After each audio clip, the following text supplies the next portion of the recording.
You tune into the Sportscast with Brian, Craig, and Jeff. Give you all the sports news you need. We give you outspoken thoughts about all the headlines. We talk baseball, football, hockey, and more. No matter the topic, we cover it. Get ready for the show and keep it outspoken. Keep it outspoken. We keep it outspoken only on the Sportscast.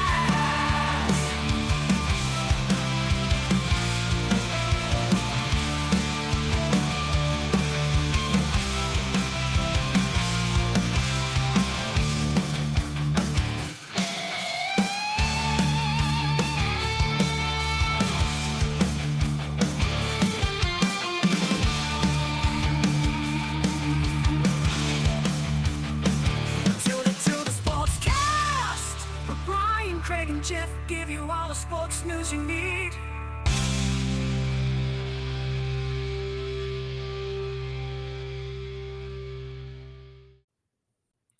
Welcome to the Outspoken Sportscast. This is Craig, your host for this evening. We've got a multitude of highlights and headlines to cover, from the NBA to the NFL to Major League Baseball. Had some breaking news, NHL playoffs, NBA finals, and many more right after this intro.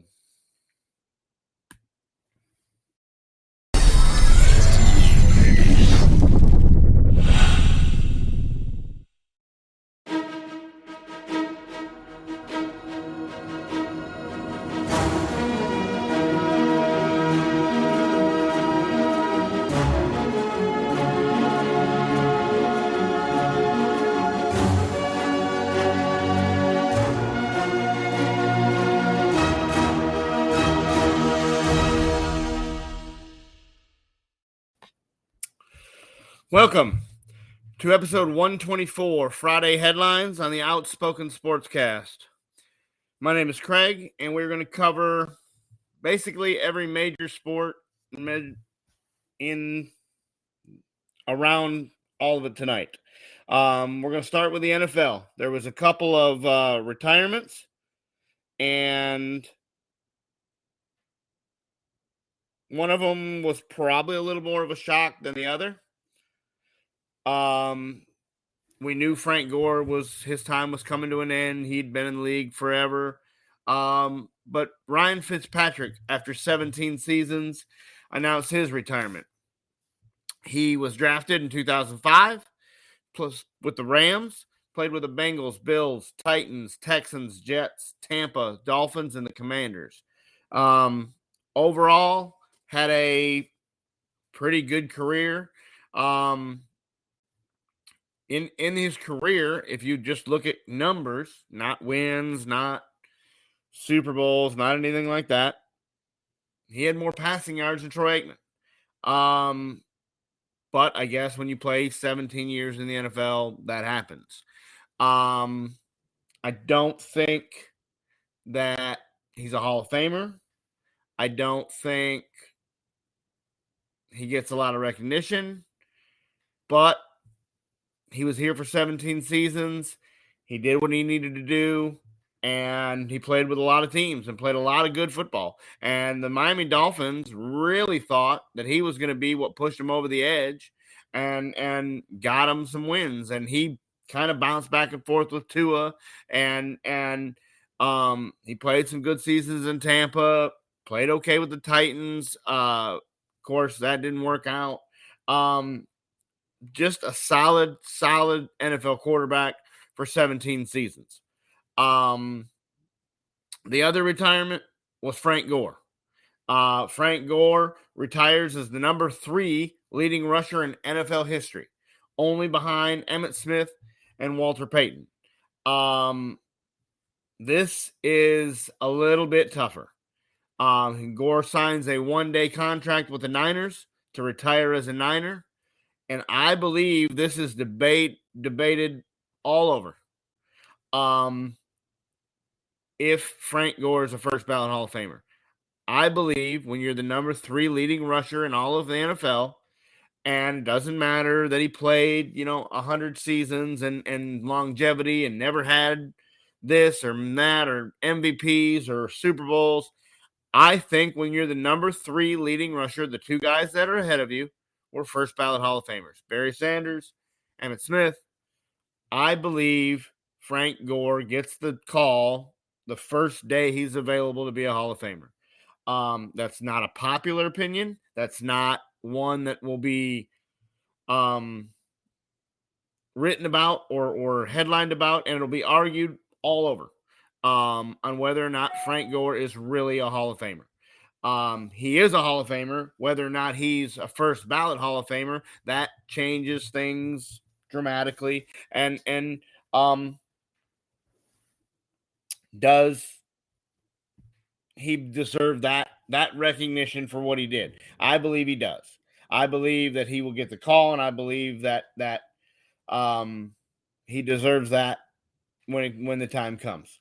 Some other news that has come out, an update on Deshaun Watson.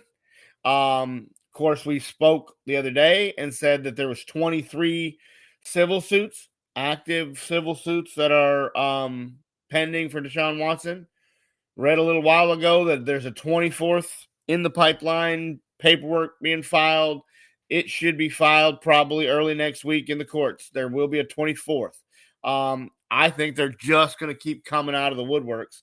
And I think eventually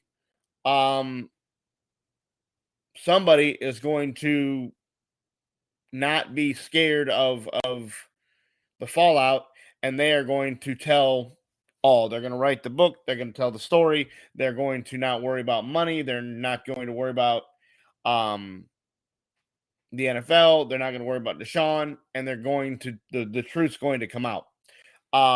It's also been said that he offered before any of this went to civil, that he offered each one of the plaintiffs $100,000, and a majority of them, multitude of them, said, "No, that's not going to work. We're going to get more than that." And so he tried to lowball him, tried to make it go away, tried to keep it out of the court system, and that didn't go well.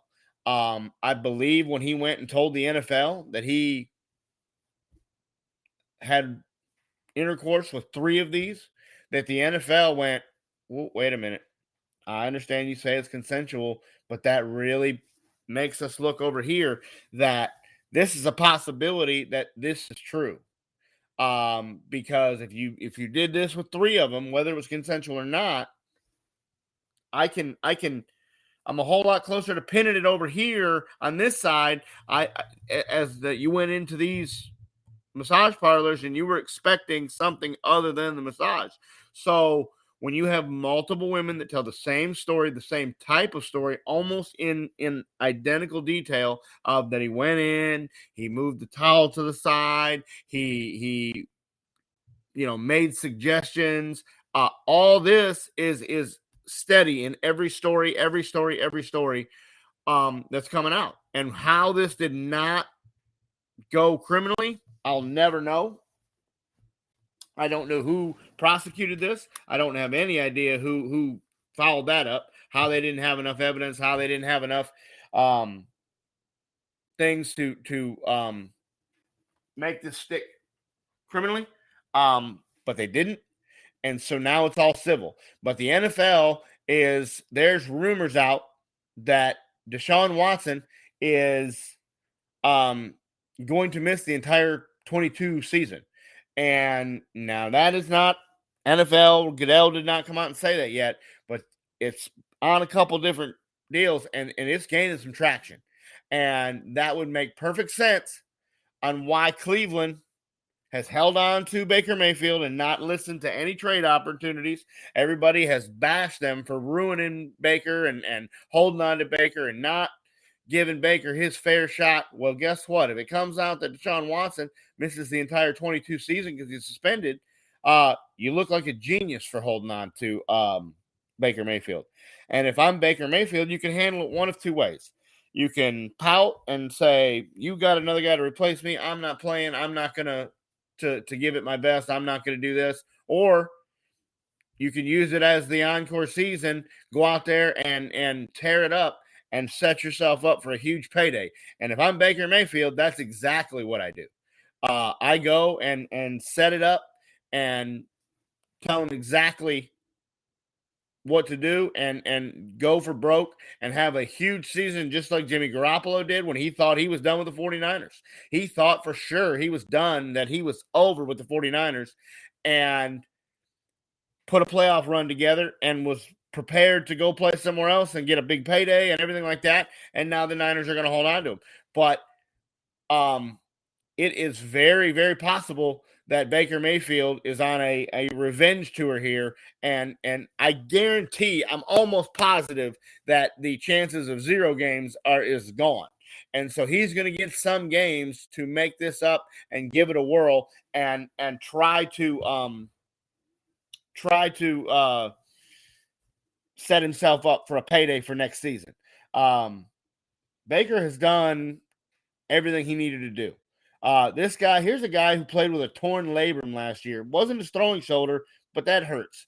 And for this guy to gut it out, I understand that everybody wants to go against him and say that he had a horrible season and say that he had, deal. And he just not. He played through an injury that most guys would not have. Most guys would have been on the sideline holding the clipboard and saying, my shoulder's jacked. I'm not playing. I'm not going to risk my career. And he did. He went out there and played and did what he could do and put up some solid numbers on occasional weeks to make this a possibility, to make this to give Cleveland the best shot. He's the best quarterback they've had in recent history.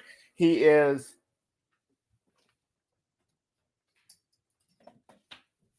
the recent history, the best quarterback that Cleveland's had. He deserves another contract, and if Cleveland's not going to give it to him, somebody should. So those are the stories that hit the NFL. You had Fitzpatrick retiring, you had Gore retiring and signing a one-day contract with the Niners, and you got Deshaun Watson. That decision could come down at any point in time. I believe it's before camp starts. I believe that he gets a multitude of games, and there is traction that it could be all of 22. And if that's the case, Cleveland's in trouble. Even though Baker is solid, it's not what they thought they were getting in Deshaun Watson. When Cleveland signed him, they knew something was coming because they put a stipulation in that if he gets suspended this year, his salary cap hit would only be $1 million. So they knew this was coming, and I believe they knew it was going to be a multitude of games. Had some breaking news in Major League Baseball this morning. About 10:30, it broke that the Philadelphia Phillies have fired and moved on from Joe Girardi. Girardi was hired after leaving the Yankees. He was brought in to take this team to a playoff run, to a World Series. They got Bryce Harper, they got Rhys Hoskins, they've got a multitude of high caliber all-star players, and they just have not been able to put this together. Granted, they've had some injuries. They've not, had everybody together in the lineup at the same time, but every team deals with that. And they're 22-29, and Dave Dombrowski has been hemming and hawing about this. You've heard about this from the get-go. I think he really wanted to do it in the offseason, but he didn't. He talked with Joe, and he gave him another shot, and Girardi kind of came to him and said, hey, I think I've got the locker room. I think I got these guys. We got some health. We got some guys. We got some pitching. I think we can make a run here. And so Dombrowski gave him the benefit of the doubt and let it ride a little bit. Started real rough. And about 3 weeks ago, this became a hot topic that Girardi was out. They turned it around a little bit. And Dombrowski just said, I've been talking about this for a couple weeks. I went out for a jog and realized it was time.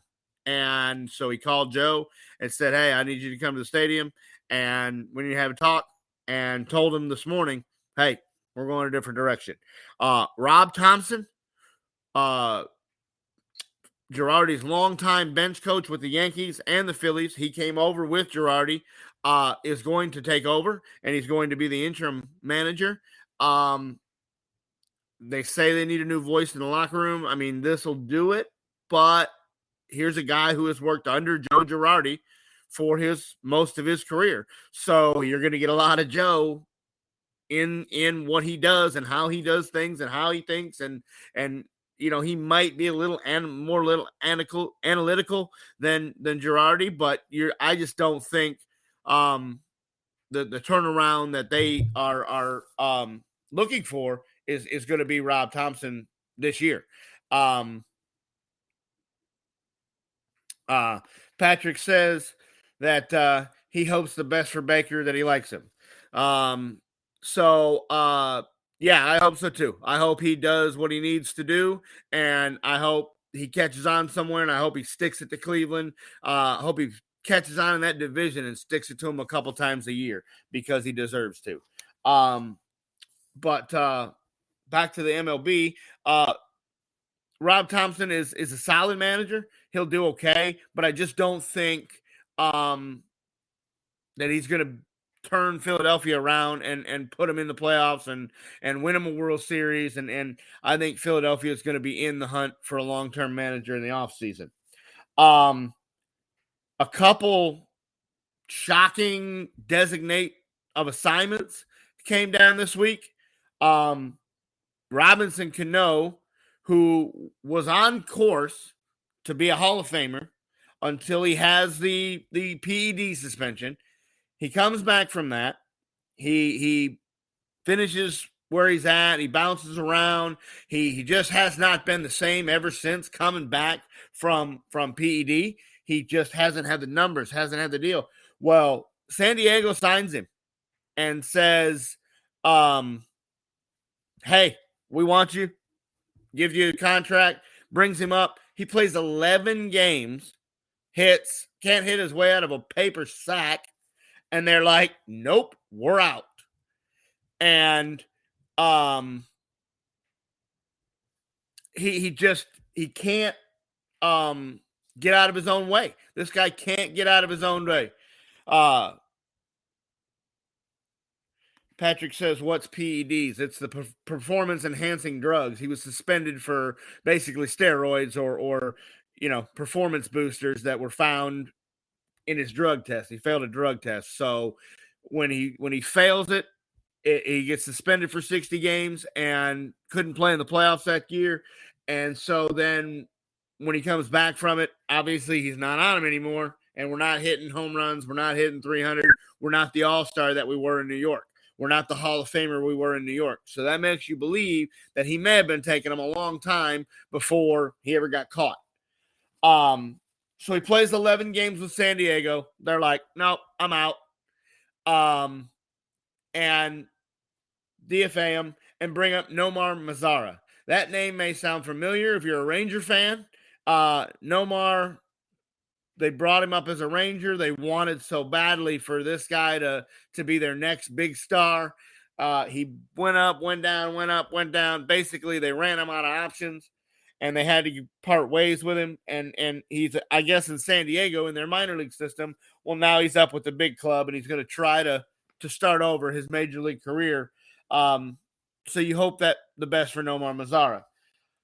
The other shocking turn of events is Dallas Keuchel with the Chicago White Sox, who just signed a 3-year, $55 million deal not too long ago, has struggled this year. The White Sox have struggled this year. They haven't done what the White Sox they thought they were going to do. Dallas Keuchel's ERA was north of 7, struggling, and with $18 million still owed to him, the Chicago White Sox just said, have a good time, and they cut him loose. He cleared waivers. He's free to sign with anybody he wants. Whoever he signs with basically owes him league minimum. So the White Sox are on hook for $18 million, and some team could get, if they get the Dallas Keuchel that was the all-star, that was 2 years ago, everybody wanted him. That's what the White Sox thought they were getting. If it's this guy that you get, man, that could be a huge sign for somebody. But if Keuchel's time has passed and he may be like Cano, he may be on the downslope, he may sign with the team, get blown up in 2 starts, and he may be back on the market. Cano's career is over. It's done. He will not, he might try to catch on somewhere and be a role guy, but I just believe that Robinson Cano's career is over, and that's a shame because he was on a trajectory to be a first ballot Hall of Famer, and he crashed and burned like that. Just done, over, shut it off.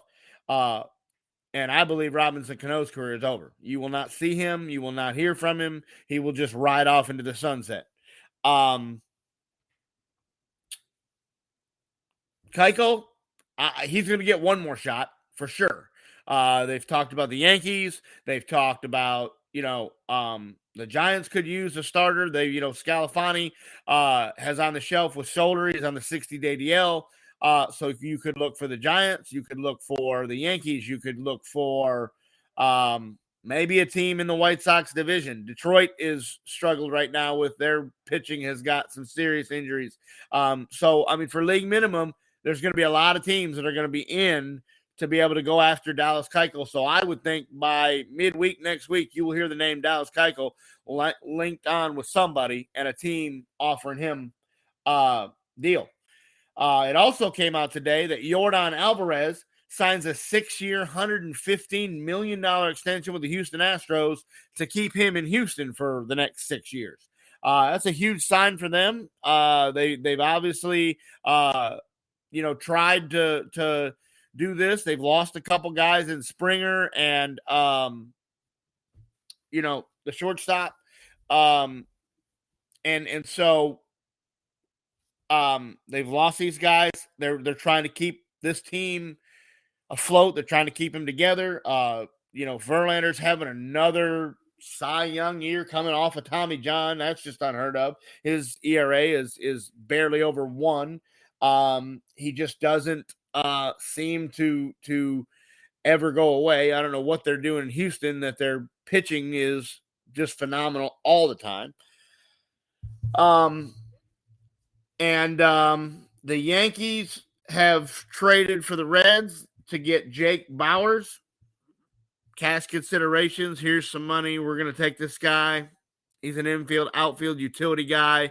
So there's moves all around. But the Yordan Alvarez contract is good for him. It's good for the Astros. And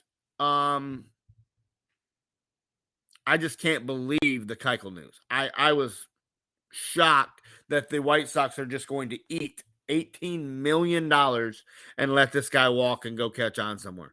I think he catches on. I think he still has some left in the tank, especially if he gets with the right pitching coach.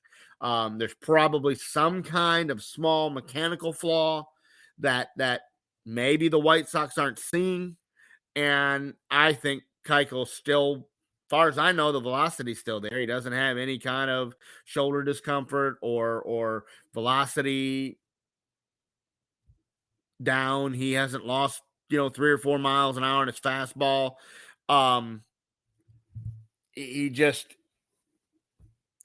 has what left is in the tank to absolutely still play in this league, I believe. So Patrick says you are like a sports almanac. I do my best, brother.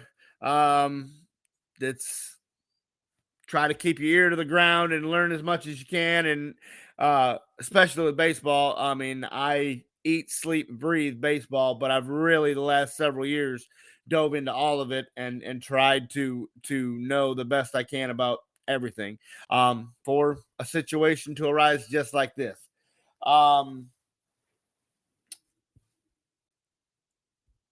MLB season is still too early. We're 50 games in, 51 games in. You just can't tell who's going to. It's still got 3/4 of the season left. So to make any judgments on any teams, pitching staffs, injuries, the Yankees look clearly like they're contenders. Other than that, I just don't. I don't see. I mean, the Dodgers the other day were swept by Pittsburgh for the first time since 2012. It's over a decade that they've owned Pittsburgh, and the LA Dodgers go into Pittsburgh and get swept. Here's a team in Pittsburgh who can't get out of their own way. They're going to draft high every year. They really don't win more than about 40 games a year, and here they go and they beat the first place Dodgers for 3 games. Does that mean the Dodgers season is over? Mail it in, start firing Dave Roberts? No, it just means that the Pittsburgh Pirates are probably starting to hit on some of their draft picks, and the Dodgers had a bad weekend. But you're starting to see more and more that the evenness across the board that MLB wants, like the NFL. They don't want it to be, okay, there's 6 teams that are going to make the playoffs every year, and these other 20 teams are just going to go down here and fight for draft picks. They don't want that. They want, like the NFL has, they want the continuity. They want the evenness across the board. They want teams to be into the last day. They want the last month of they want September and to matter to more than just 2 teams. I mean, last year, several of the divisions were wrapped up before September even came. When you look at it, you're like, oh, the playoff races are over. Okay, well, that's fun. No, you want September to be turn on the thing and flip back and forth between several games and try to find playoff baseball in September where guys are fighting to get in. That's why MLB went with the general DH. That's why they went with the expanded playoffs. That's why they've gone and changed some of the rules. They want this pitch clock to come in. They want the relievers to have to pitch to 3 different batters rather than, you're switching guys every left, right, trying to match up with the moves that the other manager are making. To me, baseball will always be great. A lot of people don't like the time. They don't like the drag out. They don't like the that there's not a lot of runs scored. To me, that's where, it differs. It's all an opinion in what you like. The season's young. I think you're going to have some really, really good division races. The Rangers they started abysmally, and they're slowly crawled their way out, and they're almost back to 500. Chris Woodward has done a phenomenal job over there to ride the course, stay with what, stick to the plan, and he's coming out of it. He's getting these guys to buy into what he's doing, and he's getting some results. And I think he's a hell of a manager, and I think the Rangers got the right guy, and I hope and pray that they give him some time, to let this process work and trust the process, because this guy is the right guy for the job. Austin says Rangers to the series. I don't think this year, but I would guess they're going in the right direction. I would say probably maybe next year with the expanded playoffs they make a run, but definitely in 24 I think you've got this top draft pick. You can get you another solid arm. You might even get Kumar Rocker, who you wanted last year, and he gets drafted before you, and then Pittsburgh doesn't like what they see, and they put him back in the draft. And so if you get Kumar Rocker and Leiter that you got last year and pair those two together, that could be a deadly combination, a deadly rotation. Martin Perez has started to look like the guy that you drafted a decade ago that you were hoping. He had to go around the league and had to go to Minnesota, and he had to go to all these other places to figure out what was wrong. But now Martin Perez, they're talking about Martin Perez for Cy Young this year. I don't think that's going to happen because he's playing for the Rangers, who aren't going to win but about 70 games, 80 games. But, I mean, he's going to have the stats, and so there's that. The Rangers are going in the right direction. The Astros are throwing what they can to stay relevant in that division. Seattle is supposed to be great. They're 500 at bet this year. So the Angels are kind of surprising, but they've cooled down now. They've lost 8 or 9 straight. Ohtani got lit up like a Christmas tree the other day and got picked off first all in the same game. So he wanted to forget that game ever happened. So that's what I'm trying to say is with the earliness of the season, I mean, the Angels look like the real deal. Now they lose 8 or 9 straight and they're back to the pack. And with 2 teams in each division making playoff runs, you never know what's going to happen. The NBA Finals, game 1 was last night. You've got the Golden State Warriors and the Boston Celtics, and it was game 1 from Golden State, from San Francisco, the new arena, and Golden State looked really good for about 38 minutes or 40 minutes.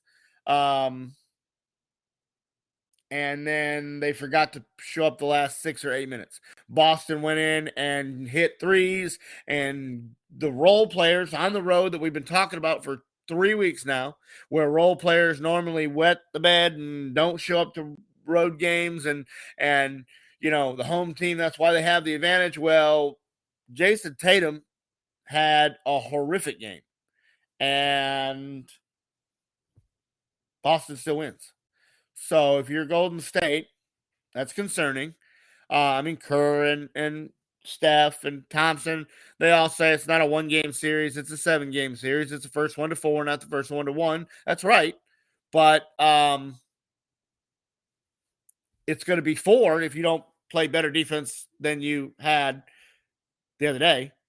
Patrick says Boston in 6. I hope not, because then I owe lunch to somebody if we do it that way. I think Golden State's perimeter defense, I think the time off hurt them. I think they lost some momentum. I think they were coming in and dealing with Boston going 7 and then rolling right into the next series. You know, I think Kerr comes up with some adjustments on Sunday to make it a little bit better of a game, but we'll see. I mean, the Boston defense, it has been phenomenal. When it shows up big. And it showed up the second half of Thursday night. So, Steph, if you're looking for the silver lining as a Golden State fan, it doesn't appear Boston can cover Steph Curry.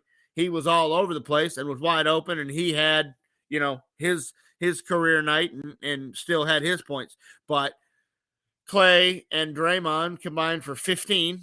Combined, not a piece. Combined, they had 15. That can't happen. And Jordan Poole, like, his name didn't even get. I don't even know if that kid played. So here's a kid who has been putting you on your back and carrying you through the first 2 series, and his name's not even called. And so if that happens, now maybe Boston, you know, I mean, Marcus Smart played. He was hurt. I think I do not think. I mean, for 3 quarters, this was the game in the series that we thought it was going to be. Nip tuck. Here takes a lead, come back. Here takes a lead, come back. It was back and forth for 42 minutes, and then the last 6 minutes of the game, Boston put the throttle down, and Golden State had no real response. Were they out of shape because they didn't practice? Did Kerr give them some time off? I don't know. The bottom line is, I think Sunday night we see a different team. I think this goes 6. I think it goes 7. I personally think Golden State wins, but if somebody told me that Boston won, I'm not going to just tell you that you know what you're talking about, because I think either team could win in 4, in 6, in 7. I think that this could be a long series. It could be a short series. We'll see. In some other news, when the Lakers hired Darren Ham to be their head coach, he wasn't exactly their first choice. It appeared that they wanted Juwan Howard from Michigan. They contacted him. They told him they wanted to talk to him. They wanted to interview him for the head coaching spot. And Juwan said, thanks, but no thanks. He stayed in Michigan to coach both of his sons. One's going to be a freshman this year. The other one's going to be a junior. So they're there for the next few years. I would say at least probably 2. Um, but I don't see what the Lakers are seeing in the Juwan Howard. I mean, as a Michigan fan, they weren't even going to make the tournament until Howard gets suspended for getting in a fight on the sidelines and throwing punches at another team. And the other coach that fills in why he's suspended for the rest of the season wins out and makes a run into the Big Ten tournament, which I still didn't think was deep enough to make the tournament. And then he gets in the tournament and Howard comes back and wins a couple games, but nothing real impressive. He had a really good first season in Michigan. They went to the finals and and almost won. But I just don't see the enamorment with Juwan Howard and why the Lakers wanted him or why LeBron wanted him. Because I mean, obviously LeBron's involved in the head coaching search. I just don't see what Juwan Howard brings to the table resume wise that would have put him heads and shoulders above Darren Ham. It just didn't make a lot of sense when I read that. So I was very shocked to read that they offered it to him, and I was even more shocked that he didn't even take the phone call. He didn't even entertain the idea. He's like, no, we're staying in Michigan. And Michigan didn't make any kind of change or alter the job status from the fight that he had. So that's interesting. Normally when you bring the attention like that to your university and bring it bad and are swinging at college kids on the sideline, that's probably not a good thing. So I mean, do I think the Lakers got the right guy? I don't really know. I mean, the roster's up in the air. There's rumors of trades, but I don't know if Darren Ham is just going to be the guy that leads them to the promised land. I'm not. He's a rookie head coach, and he's been an assistant. He's bounced around the league. I just don't see what Darren Ham, like, that's not the name that I thought about the first time that the Lakers opening. I didn't go, that's the guy you need to grab. So I don't really know. I think the Lakers are on the backstroke. I think LeBron's getting old. Father time has come. The Russell Westbrook didn't work. They're just, I think that team's in shambles. I think they need to blow it up, start over, and rebuild. We all know that LeBron's trying to hang on to play with Bronny and all this, but I just don't.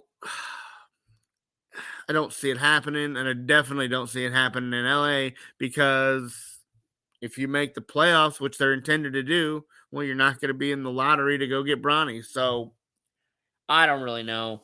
The Lakers are yeah, exactly. King Floppy. Yeah. I remember a few years ago he had the Venmo account set up to when they were finding those guys for flopping in the bubble. He just had a Venmo set up because he just flopped so much. So yeah, I mean, he gets Draymond suspended because he stands over him and stands on him and causes him to hit him, and then he flops on that deal and gets Draymond Green suspended, and that's one of his titles that they come back from 3-1 to beat Golden State because Draymond's suspended. I've never been a LeBron fan. I've never really sugarcoated that. I've never really backed off of it. I'm not going to walk it back. I've just never been a LeBron fan. I'm much more on the Curry and Dame and those guys. Yeah, they showboat too. But I don't. I've never from a when he came in the league and dons himself the king. That to me is at 18 years old, playing out of high school, at the McDonald's All-American game, you're the king. No, you're 18. And I haven't ever been impressed with any of his titles. It wasn't like he put him on his back. I mean, the year they beat Golden State, thank Kyrie, because he makes the dagger shot. It's never really been. I mean, yeah, LeBron's got the MVPs and he's got the recognition because of his name, but it's just not been. I haven't been impressed. He's going to be a first ballot Hall of Famer. He'll be the leader of deal. He'll own a team someday, but he's going to be in the NBA forever probably. But I'm not impressed. Yes, Austin. He said that was the greatest when Dallas beat him. Yes, it was. When he has the dream team and goes and gets the guys on the banana boat and gets, Dwayne Wade and all those guys and puts them all together, Chris Bosh, and they get up on the stage and not one, not two, not three, not four. Yeah, well, you won one and you're lucky to have won that one because Dallas probably should have beat you the first time. And so, I don't. He's not Michael. He's not Dr. J, and he's not Kobe. I think Kobe is light years. I will take 7 Kobe Bryants over 1 LeBron James. There's not even in the same discussion to me on if Kobe Bryant or LeBron James, who the better basketball player is. The answer, hands down, is Kobe Bryant, and I think Kobe beats Michael. That's just my opinion. I wish Kobe played for any team other than the Lakers because I loved Kobe Bryant, but I couldn't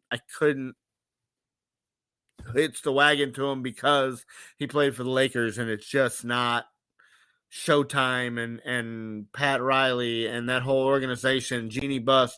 Like, I've just never been Phil Jackson. Like, Phil Jackson to me, I look at Phil Jackson and see the Chicago Bulls, and I watched them growing up, the Bulls growing up, and I didn't like them. So I just, Phil Jackson, to me, his triangle offense and all this other stuff, to me, that was not basketball. That's not deal. I remember when Kobe Bryant looked at it and goes, "We're not running this trash. Get out of here." And yeah, they won some titles, but it to me, the Lakers are going in the wrong direction with Darren Ham, and I don't think Juwan Howard would have been a whole lot better. Sounds to me like they had some other options that they wanted, but they didn't even get the time of day. They got the guy from Toronto was his name was off the top. He didn't even answer the phone. He's just like, "No, I'm staying in Toronto. I'm not entertaining this." So that was a little bit of the breaking news there. The finals return on Sunday, and I think they're a better game. We'll see. Okay, NHL, you've got your East and West finals, and one of them is going exactly how we thought, and one of them is not. Colorado has up 2-0, 2-0 on Edmonton. Game 1, 14 goals, like 8-6 in a shootout at the OK Corral. Colorado's goalie goes down. They're like, "Oh, man, not what we need." It appears he's okay. He played in game 2 and has a shutout. So he came back. He's all right. But 14 goals, if you remember in the Calgary series where Edmonton loses 9-6 in the first game and then sweeps the series, that was something I didn't see coming. Colorado is high-powered offense, but defensively, they're a whole lot better than 14 goals. They win game 2 4-0.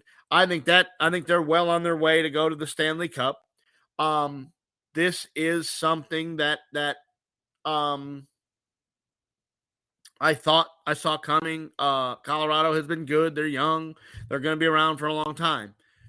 In the other series, the Rangers, in shocking fashion, take game one from the Tampa Bay Lightning, and not overtime, off the post, lucky, could have gone either way. They dominate that game and may or may not have exposed the Tampa goalie. We will see tonight. That game has started about 45 minutes ago. We will see tonight whether or not Tampa can respond.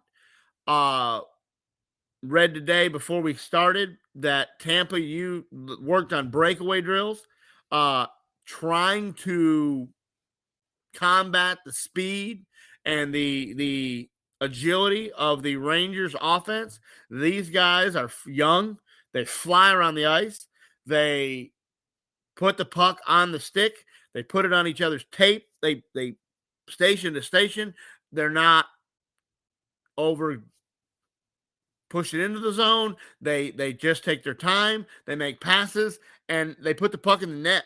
And while I thought they were going to be a year away, and I thought Tampa would kind of handle this series, the New York Rangers look like they may not wait another year. They may make a run here. I still think in my heart of hearts that Tampa wins the series, and it's still Tampa and Colorado in the Stanley Cup Finals. But the New York Rangers made a very huge statement in game one, and it will be something to watch tonight if they take game two, because now we go back to New York for a couple games. And if we're up 2-0 going back to New York, that series could get interesting. So very much something to keep an eye on there. In that, it came out that the surgery for the Bruins forward, he's going to be out 6 months. So he is going to miss the start of next season. The Dallas Stars have still yet to hire a head coach. So I would think that's going to come unless they have somebody in mind that is on the staff of one of the teams that are still playing, one of the four that are still remaining. If they have somebody on a staff from Colorado or the Lightning or Edmonton or the Rangers, if they have somebody on staff with them that they want to interview. A lot of these teams don't like the NFL. They don't, in between games and in between deals, they don't let their coaches go and interview for these spots. They go, now when the league's year's over, then you guys can interview. Right now we're focused on us.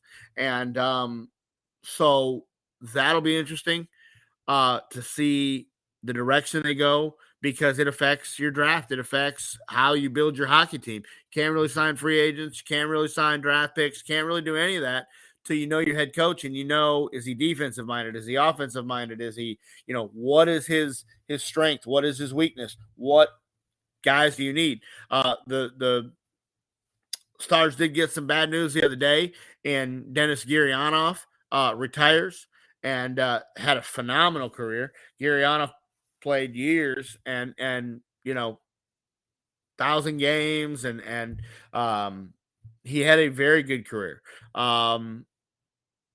But that's going to be a huge hole to fill.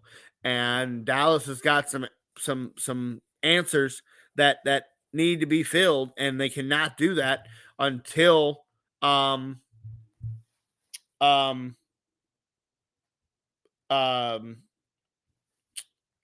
they figure that out. So yeah, still think Tampa wins. I don't know if the Rangers can hold that game for the series. I think Colorado's in full control of that series, and you look forward to the Stanley Cup. There was one more bit of breaking news, and I was kind of trying to wait to cover it until I got more on it. But came out that Marion Barber the running back for the Dallas Cowboys that played back. I think he retired in 2012. Passed away at the age of 38 in Dallas. They found his body, and while this was shocking because he's 38, if you knew the struggles Marion Barber had while in the NFL, and definitely why after the NFL, this wasn't really a surprise. When Marion Barber played football for the Dallas Cowboys, he didn't run around people, didn't fall down, didn't go out of bounds. Marion Barber ran through people, put his head down and ran through people. And that was great while he played for the Dallas Cowboys. But it wasn't great for the concussion syndromes that he had afterwards. Marion Barber has had run-ins with the law, multiple run-ins with the law, where he was reportedly out spearing cars, damaging cars, denting cars, just having a very, very struggle at life. And I believe that this is going to come out that it was from the CTE, that it was from this concussion syndrome. No, nothing's came out officially yet, but it's a sad, sad ending to a very good career and a young man who was trying to move on with his life. He was trying to get past the law problems. He was trying to get back on his feet. He was engaged to be married. His fiance is the one that found him. And Patrick says prayers for the Barber family, and that's yes, absolutely. You do not want this to happen to anybody at the age of 38. The NFL is a brutal game, and while they've made leaps and bounds to make it safer with the helmets and the concussion tests and the buzzers, that if the ref sees somebody stand up and they're wobbly and they can pull them out of the game, and all this stuff that they've put into the game to try to make it safer. The NFL is bigger, faster, stronger, and it just every year gets that way. These kids that are coming out of college are just massive and they fly around, and you're just going to have this all the time. And you have guys, Jim McMahon, Lawrence Taylor, Junior Seau, the suicide from CTE, and it's just very sad that it comes to this for these guys. And Des Bryant put out a deal that said we are nothing more than just they don't care about us. And I don't believe that's a factual statement. I get where Des is coming from. That he couldn't watch, the highlights of Marion Barber because he knew what was going to happen to him. He knew the problems he was going to have down the road, and I get it. And I think that's part of the reason why Des walked away when he did, is he started to see how this game was affecting people, and he had some injuries himself, but 38 is much too young to lose your life. And we had the kid from Minnesota who got drafted and then signed with Arizona, and he was 25 and loses his life in a car accident in Dallas. And then Marion Barber is found deceased in Dallas a couple days later. So it's been a really rough week for the NFL to lose one of its new upcoming superstars, and to lose one that had been in the league and put his time in and was trying to live his post-career life and restart that. Prayers go out to the Barber family and to the Dallas Cowboys organization. They've had a rough few years with players passing away and coaches passing away. And so it's been a rough time in Dallas. And Marion Barber was just the most recent of that to happen. You hope that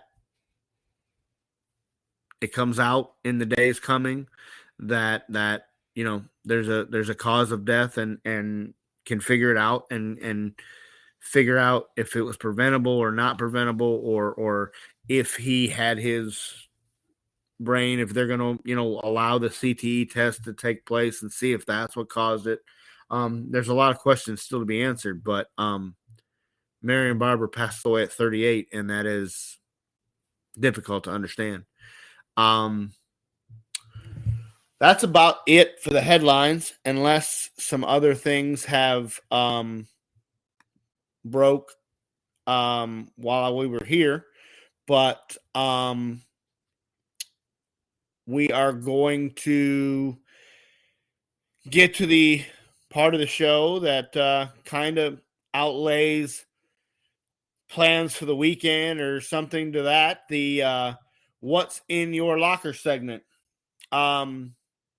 This weekend, believe we're going to go check out the Top Gun Maverick movie. I have heard that it's better than the first one, and the first one is favorite movie of all time. So if that is a factual statement, which I find it hard to believe that it is, then this will be my new favorite movie of all time. We will see. Come Tuesday, it will be reviewed and let known what exactly, without giving any spoilers or anything to that effect. It'll be known what we rate it and how we think it ranks with the first one, and where should you go see it? I've been told that you should see it on the biggest screen possible with the chairs that vibrate and the whole 9 yards. We'll see. And then on Sunday, the end of the travel league, and I bowl as many nights a week as I possibly can, and I am over the top ready for this to be done.